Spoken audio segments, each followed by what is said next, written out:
Salve alunos do canal Atualize Educação. Hoje o tema da videoaula é Hannah Arendt, a política e a pós-verdade. Falar de política é importante em qualquer tempo, afinal de contas, em todo tempo o homem faz política, em toda época, a todo tempo, a todo momento o ser humano é um animal político, como dizia Aristóteles. E falar de pós-verdade é falar da forma mais atual do fascismo. Hannah Arendt é talvez a autora do século XX mais apropriada, aliás, talvez seja a autora mais apropriada, mais competente para se falar de fascismo, política e século XX, poder no século XX. Bem, comecemos então por um conceito muito interessante dessa filósofa judia, dessa filósofa alemã, que fugiu da perseguição nazista nos anos 40, indo se abrigar nos Estados Unidos, pouco antes da solução final praticada pelos alemães a partir de 1942, a solução final que era o nome dado pelos alemães ao que chamamos de Holocausto, genocídio dos judeus, de 6 milhões de judeus. Hannah Arendt, vivendo nos Estados Unidos, continuou filosofando por lá até a sua morte em 1975, 77, enfim, até meados da década de 70. Comecemos então pelo conceito de o espaço entre. Para Hannah Arendt, a política é uma ação coletiva. Política, então, não é só falar. Política, então, não é só reclamar. Política é uma ação. Dizendo de modo mais apropriado, a própria palavra é uma ação. Reclamar por si só não basta, mas é preciso agir com a palavra. E agir com a palavra é propor soluções, dialogar. Agir com a palavra é encontrar caminhos coletivos, tá? Então, a política é uma ação coletiva. A política se dá na mudança que vem da ação e que une todas as pessoas, toda a coletividade. Bem, se a política é uma ação coletiva, evidentemente ela se dá no espaço entre. Ou seja, ela se dá entre as pessoas. Não se faz política solitariamente. Não se faz política em casa. Se faz política na ágora. A Hannah Arendt se referia muito aos gregos antigos que iam às praças públicas discutir política. Então, a política não necessariamente se faz na praça pública fisicamente, mas se faz no diálogo, por exemplo, pelas redes sociais, no diálogo pelo YouTube. O que importa é o diálogo. Na sala de aula, quando temos pessoas dialogando, quando temos pessoas que estão colocando seus posicionamentos políticos, temos então a política se realizando entre as pessoas. Ela não está em uma pessoa. Quando uma pessoa ou um grupo de pessoas se apropriam da política, isso é fascismo. A política circula entre um e outro. Ninguém apanha a política. Ou melhor, ninguém pode apanhá-la, ninguém pode prendê-la. Isso é fascismo, ela está entre as pessoas. Já que falamos de diálogo, já que falamos de gregos antigos, uma grande referência para Hannah Arendt, devemos falar também do diálogo socrático, né? O diálogo socrático talvez seja o símbolo maior da democracia. Sócrates exortava, convidava, estimulava a pessoa a dialogar com ele. Exortação. Convite. Política não é obrigação, é um convite ao diálogo. Após a exortação, vinha a indagação. Quem pergunta, quem indaga é porque não é o dono da verdade. Então temos aqui a humildade. Após a indagação, o questionamento, a pergunta, o fascista não pergunta, o fascista afirma, o fascista obriga os outros a acreditarem nele. Após a indagação, vem a ironia. Ironia que mostra que todos aqueles que achavam que sabiam alguma coisa, por exemplo, de política, de bem comum, não sabem muita coisa e precisam do outro para a troca de ideias. É na troca de ideias que todos aperfeiçoam o seu conhecimento sobre a sociedade. Ironia. Depois vem a maiêutica. A maiêutica é o nascimento da verdade. O nascimento da verdade por meio do diálogo, da coletividade. Diálogo, ação coletiva e bem comum. A política só se realiza quando, honestamente, os indivíduos no diálogo desejam o bem comum e não apenas o bem privado, o bem particular. Bem comum, ação coletiva e diálogo. Qual é o espaço físico da política? A palavra política vem da palavra grega polis, cidade. Portanto, o espaço físico onde a política se realiza é o espaço onde todos vivem juntos, é o espaço da urbe, é o espaço da polis, é o espaço da cidade, é o espaço do entre, é o espaço multifacetado. E a palavra tem um peso muito importante. Se a polis é o ambiente humano, é o meio ambiente próprio do ser humano, é o meio ambiente do entre, da política, do bem comum, a palavra é o meio pelo qual a política se realiza. Tá? O meio ambiente da política pode ser a cidade, mas sem a palavra também não existe a política. A política seria como que um vetor pelo qual a política se daria, se transmitiria, se reconstruiria, se reformaria. Vamos lá. Para Hannah Arendt, a palavra contém a violência. Sem a palavra que se dá no diálogo, o ser humano é um animal violento, é um animal fascista. Lembremos da dialética platônica. Para Platão, uma tese, uma ideia primeira é contraposta a uma antítese ou antitese, a uma tese contrária. Esse conflito não é fascista, uma não anula a outra, uma se soma à outra de modo coletivo a produzir uma outra ideia, que é a síntese, que é a mistura da tese e da sua adversária, a antítese. Essa síntese não para por aqui como uma verdade absoluta, ela vai além, porque ela se torna uma tese para uma outra antítese, para uma outra mistura e síntese. Essa síntese secundária vai ser a tese de uma outra antítese em um movimento que não para. A dialética é um movimento. E é por meio desse movimento, tese, antítese, soma das duas, síntese, que saímos da doxa. A doxa é aquela opinião rasa, é a opinião de quem só sabe obedecer, de quem não tem criticidade, de quem não reflete sobre as próprias opiniões. Essa opinião rasa, a doxa, é chamada por Platão de caverna. Para sair da caverna, devemos dialogar, devemos praticar a dialética em movimento em busca da verdade que é um sol. Isso não é apenas uma visão poética da verdade, é uma visão filosófica, política, por uma razão muito simples. Sentimos o sol, podemos ver o sol, mas não podemos atingi-lo, não podemos apanhá-lo, prendê-lo. Assim é a verdade, assim devemos ver a verdade. Pela dialética, pelo diálogo, buscamos a verdade, mas nunca vamos atingi-la. Ninguém será o dono da verdade, mas todos buscarão ela no diálogo coletivo, na ação coletiva. Mas o espaço público, ele é loteado. A política, ela perde a sua dignidade. De que maneira isso acontece? A Hannah Arendt tinha uma expressão aparentemente complexa de ser entendida, explicada, estranha no começo, mas que é brilhante, que é genial. Gestão das necessidades individuais. A política não pode se tornar, sob pena de não ser mais digna, sob pena de destruir o espaço público, ela não pode ser um espaço de administração, de gestão das necessidades individuais. Isso quer dizer o quê?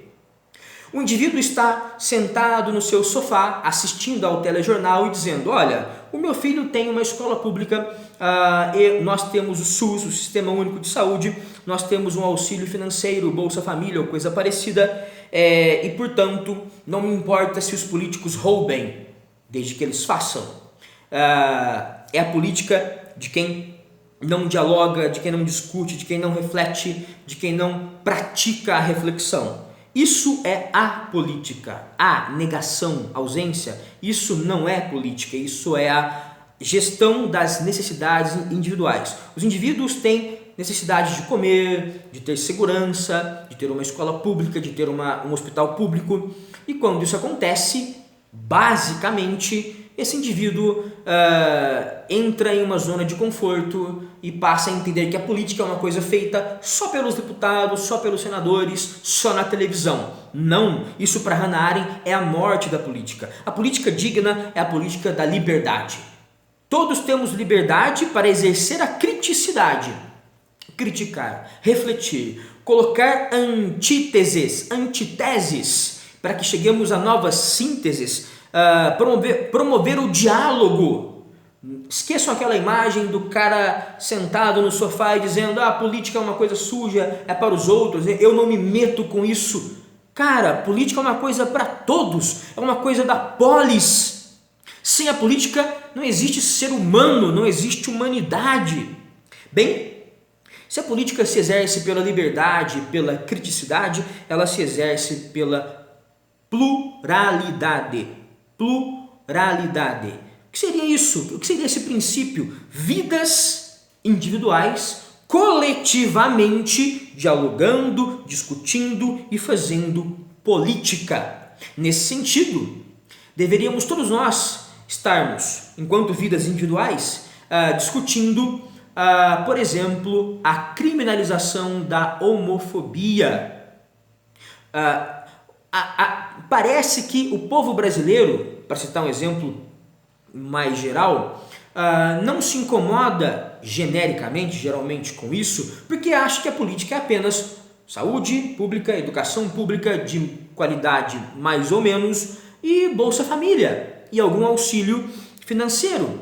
Discutir se a homofobia é crime ou não parece ser uma coisa de secundária, de segunda importância que só os deputados vão discutir. E eu não quero saber disso, e eu não quero me meter nisso. O aborto deve ser legalizado ou não? Ele é praticado ilegalmente, então se ele fosse legalizado, o número de abortos seria diminuído? Algumas estatísticas falam de 600 mil abortos por ano praticados ilegalmente, mulheres morrendo. Se ele fosse legalizado, talvez tivéssemos uma diminuição dos abortos. Eu estou errado? Esse argumento está errado? Claro, posso estar errado, esse argumento pode estar errado, mas é preciso o diálogo, é preciso que as pessoas entendam que política não é só a administração das necessidades do indivíduo de comer, de ter saúde. Não, a política vai muito além disso. Bem, a política, para ser digna, ela se opõe à sociedade de massas. Hannah Arendt já percebia a tragédia provocada pelo individualismo. O individualismo surgiu como um fenômeno no século XVII, anos de 1600, de crença nas potencialidades do indivíduo. Vamos lá. Até o século XVII, tudo ok, absolutismo, sociedade piramidal, Deus havia feito o mundo é a casa de Deus, e Deus havia colocado as pessoas para fazerem funções pré-determinadas. Uns, os servos, os camponeses, os artesãos, os comerciantes vão trabalhar, vão produzir. Os laboratores, os produtores, labor, trabalho.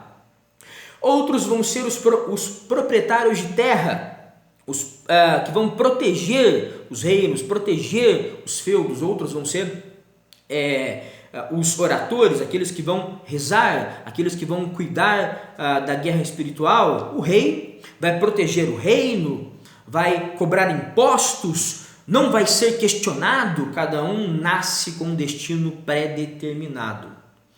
Essa é uma sociedade sem liberdade individual. O indivíduo está preso ao funcionalismo social, como em uma colmeia. A operária não pode querer ser zangão, o zangão não pode querer ser uma rainha, seria muito estranho, seria impossível. Então zangão é zangão, operária é operária, rainha é rainha. Assim era o mundo.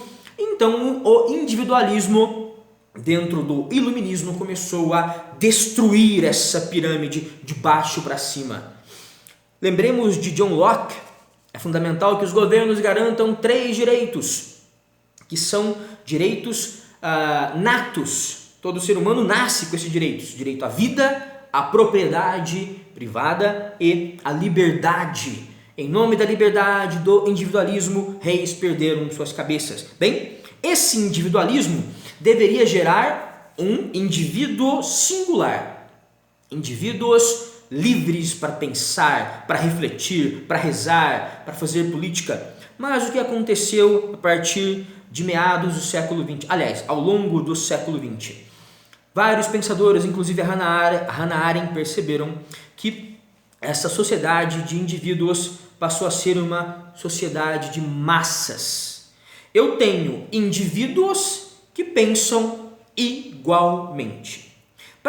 Nesse momento, cabe uma distinção dentro do pensamento da Hannah Arendt entre vida zoé e vida bio. O que é a vida biológica? A vida biológica é a vida animal, é a vida que vivemos hoje, é a vida da sociedade de massas. Eu tenho indivíduos que se comportam como animais porque buscam apenas trabalhar, produzir, consumir, ter, aparecer, coisas materiais, uma vida material, uma miséria material.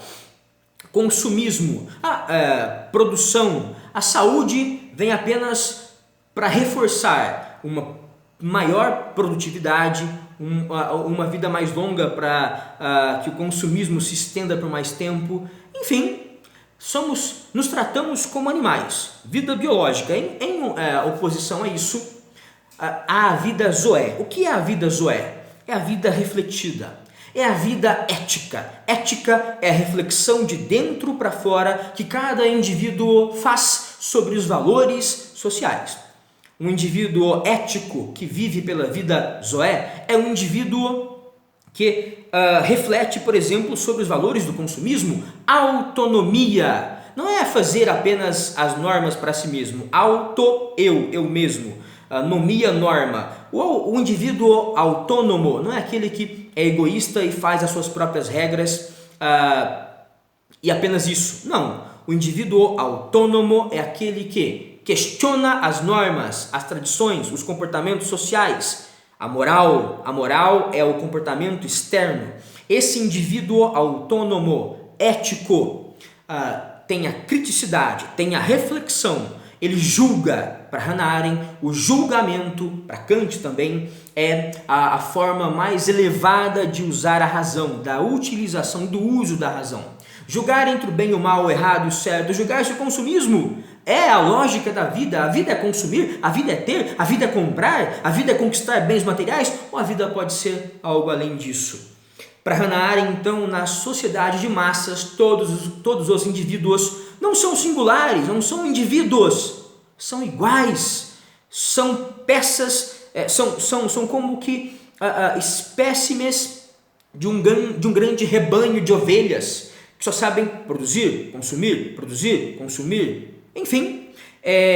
Isso não faz política, porque a política pressupõe que haja um diálogo feito por pessoas individuais, singulares, que coloquem suas opiniões, seus pontos de vista, para que haja teses, antíteses, para que seja construída uma democracia. Para isso eu tenho que ter pessoas pensando de modos diferentes e conjugando, unindo, regendo esses modos diferentes de pensar a humanidade. Há uma frase de Aristóteles muito interessante para compreendermos a filosofia política de Hannah Arendt. O homem que vive só ou é Deus ou é bicho. O homem que vive só ou é Deus ou é bicho. Aristóteles está afirmando uma verdade, acho eu, inquestionável. O ser humano que vive só não é humano. Nós nos humanizamos na medida em que estamos no coletivo, estamos no espaço entre. A individualidade que não pensa no outro, que não está ligada ao outro, é animalesca. Então, na sociedade de massas, todos consumindo, todos obedecendo aos mesmos padrões de comportamento sem questionar, todos isolados em seus apartamentos, em suas mesas de fast food, em shoppings, todos isolados nos seus celulares como zumbis andando por shopping centers. Enfim, essa vida é uma vida animalesca. Voltando ao princípio de pluralidade. Olha que interessante. A pluralidade só existe na medida em que existem as individualidades verdadeiras. Se eu tenho vários indivíduos singulares que pensam diferente uns dos outros, esses indivíduos se unem na pluralidade. Essa pluralidade não esmaga o individualismo, as individualidades. Ou seja, em uma sociedade plural, as individualidades são respeitadas, mas não são respeitadas a ponto de destruírem a pluralidade. É um mecanismo, é uma dinâmica muito bem equilibrada. Desejos individuais são realizados em uma sociedade plural, mas ao mesmo tempo o princípio de respeito a todos é o mais importante. Isso é uma sociedade que pode fazer política. Hoje não temos indivíduos singulares, diferentes. Temos indivíduos padronizados, massificados, que obedecem como cordeirinhos aos ditados, às ditaduras, por exemplo, do consumismo. Bem, chegamos então ao princípio da pós-verdade. Vamos entender um pouco sobre o fascismo na modernidade e o fascismo na pós-modernidade, que pode receber o nome de pós-verdade. Essa é uma opinião minha. Como se dava o fascismo na modernidade até metade do século XX? Em meio a crises econômicas, desemprego, miséria, um grupo étnico dizia: somente a nossa raça, somente os indivíduos brancos, arianos, é que terão os empregos. Os judeus, os comunistas, os estrangeiros, os negros, os homossexuais não terão esses empregos porque nós somos puros, eles não. Esse era o fascismo moderno, um fascismo de grupo. A Alemanha nazista, os alemães escolheram grupos inimigos que deveriam ser abatidos, exterminados: judeus, comunistas, ciganos, homossexuais, indivíduos com alguma deficiência física ou intelectual. O fascismo pós-moderno e a pós-modernidade, lembremos, é uma época que se inicia por volta da metade do século XX. O fascismo pós-moderno é pior.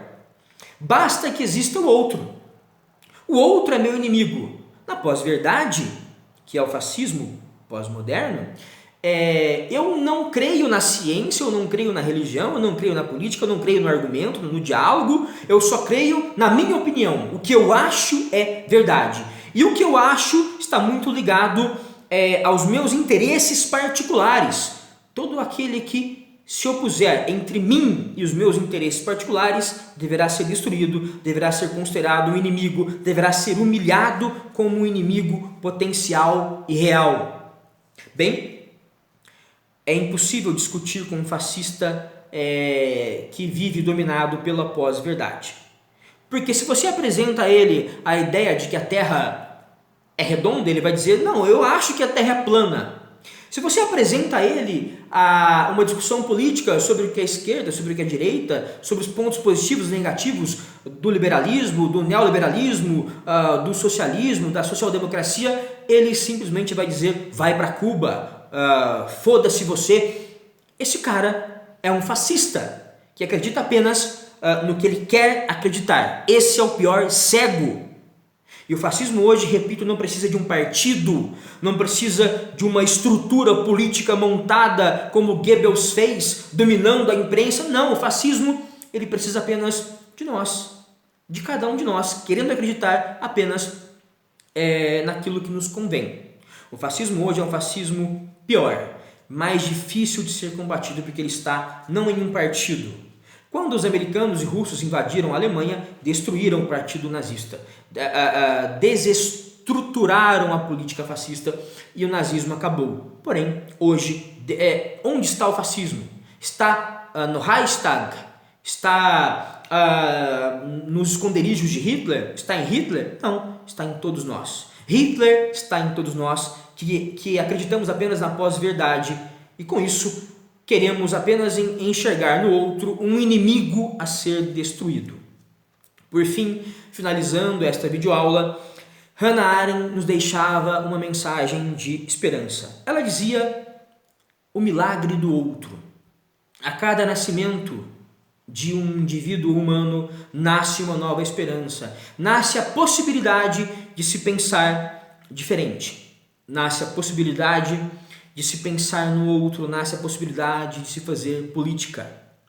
Esperemos então que os novos seres humanos, esperamos que a juventude possa cada vez mais enxergar o fascismo que espreita, o fascismo que, como disse, se eu não me engano, Bertolt Brecht, como disse Brecht, o fascismo é uma cadela que está sempre no cio.